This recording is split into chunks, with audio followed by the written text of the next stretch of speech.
Hello everyone and welcome back to our election watch analysis video. Today I'll be discussing the 2024 presidential election and specifically this news of a possible new addition, which is Chris Christie. So this is a very interesting development. So I've said this multiple times, the GOP definitely has the weakest candidate. Before it was Mike Pence, then Mitt Romney.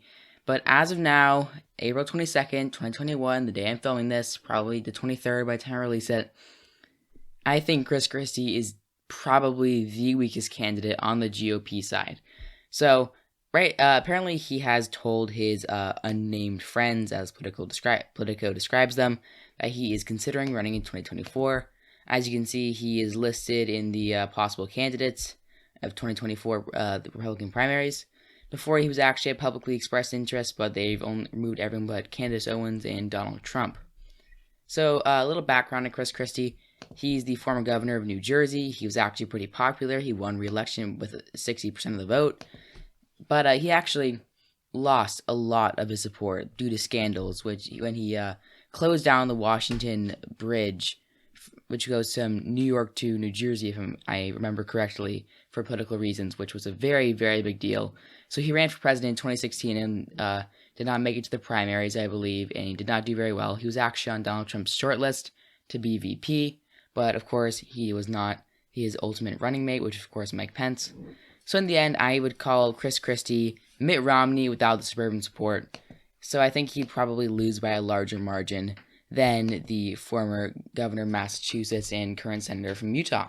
So let's start out with home states, I always do. New Jersey and Delaware, New Jersey, Chris Christie's home state would be safe blue, along with Delaware.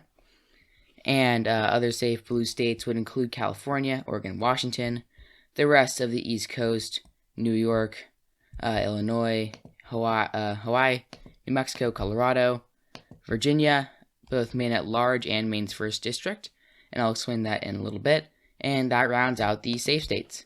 For Chris Christie, of course, he'd win the South and West Virginia, as you can see, Oklahoma, the Dakotas, Wyoming, Idaho, and Utah, and that rounds out the safe states, of course, besides Nebraska. And going into likely states, so I think that Minnesota and Michigan will be likely because Chris Christie has absolutely no working class support. He's not a populist. He is an establishment figure in the GOP. He also doesn't have the same suburban support as I mentioned earlier. So he'd do poorly with the working class in Minnesota. He'd do terribly in the cities and in the suburbs, and that would result in a very big loss. And the same goes for Michigan. I think that Joe Biden would definitely increase his margin of victory in that state.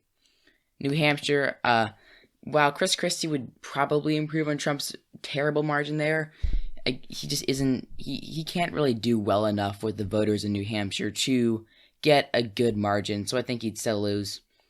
If I am correct, that rounds out the Democratic likely states. Actually, Nebraska's second. Despite the fact it's very suburban and moderate district, Chris Christie will still not win it. Now you go into likely states for Chris Christie. Because he is not a populist and doesn't have the support among the rural population, and I went over this in my Mitt Romney video, he would do very poorly in states like Montana, Kansas, Missouri, and Illinois. Also, states that are essentially shifting to the left because of the suburbs, like Alaska and South Carolina, those would both be likely. So going into, I guess, now the lean states, I think Maine's second would be lean. Chris Christie just does not have the same appeal there as Trump did, and that would, of course, make Maine at large safe, since Joe Biden would win both districts, meaning that he would get at least a 15% margin there. More lean states would include Wisconsin and Pennsylvania, for the aforementioned reasons of Chris Christie's weakness with the populist voters. I would also say that Nevada, Arizona, and Georgia would all be lean, and this gives Joe Biden 303 electoral votes. This is essentially his map from 2020, his victory map, of course. Going over these calls, Nevada, probably a larger margin. I think that Biden would win both Washoe and Clark County by decent margins. Arizona, Chris Christie could not do well enough in Maricopa to win the state. And in Georgia, he would not do well in places like Henry and Gwinnett and turnout in Atlantis County, which I forget the name of for some reason. He would not be able to make inroads there in any way. So of course Joe Biden would win the state by about probably a lean margin, maybe over 1.5%, of course. And then I think the only lean states for Chris Christie, before getting to like the big swing states, be Texas and Iowa. Iowa is not going to be likely because Joe Biden would he'd win back some of the populist voters in like the western areas. Though the GOP has such an advantage in Iowa that he would not be able to outright win the state. And Texas, of course, just not. I don't think that Texas will go blue unless there's a very good candidate on the ballot there. Maybe if Ted Cruz, and it was a rematch and Ted Cruz or Beto O'Rourke, or if there's a strong Senate candidate there, maybe it could help the presidential candidate and they could win. But that's probably a topic for another video because it deserves a pretty long discussion on it. So going into the final states, I think that these will all be the closest states of the election. Of course, Florida, North Carolina, and Ohio. I think, and I'm gonna start out with this. I think Florida will be tilt for Joe Biden. Chris Christie will not be able to win places like Seminole and other suburban areas. He won't be able to make inroads like Trump did with the Hispanic population in Miami-Dade. And I think Joe Biden will make a targeted outreach to the Hispanic voters, so he will do far better than he did in 2020. North Carolina will also be tilt-D, and the reason for this is that Joe Biden can campaign there, try to win more of the black vote. He can definitely increase his margin there, try to win the suburban counties like Scotland County and a few others. Of course, Chris Christie would not do well in the areas of the state that are rural populations. The rural population is. He essentially do as good as Pat McCrory, but of course the margin for Joe Biden's victory will be bigger. So Pat McCrory, of course, is the former governor of North Carolina, and he lost North Carolina in 2016, the governorship, even though Trump won it on the presidential level by several points.